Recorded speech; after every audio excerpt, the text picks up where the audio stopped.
Para sa taong nagpapasaya sa akin ngayon, gusto ko lang sabihin sa'yo na maraming salamat sa lahat.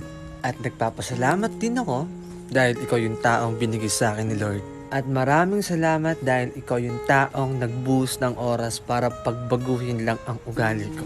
At kaya eto ako ngayon, masayang masaya dahil sa tulong mo. Grabe ka na. Grabe no, hindi ko nga alam kung paano ako magpapasalamat sa'yo sa lahat ng natulong mo.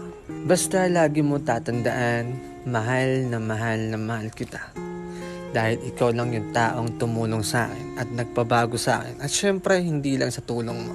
Syempre, ginusto ko rin to dahil mahal kita. Okay? Mahal na mahal kita. Kahit ano pang mangyari, kahit ano pang pagsubok na dumating, ikaw pa rin yung pipiliin ko. Sa'yo pa rin ako uuwi. At kaya sa taong nagpapasaya sa akin ngayon, Roseanne, Lovey, gusto kong sabihin sa'yo na thank you. I love you. Mag-iingat ka palagi ha. Dito lang ako sa'yo.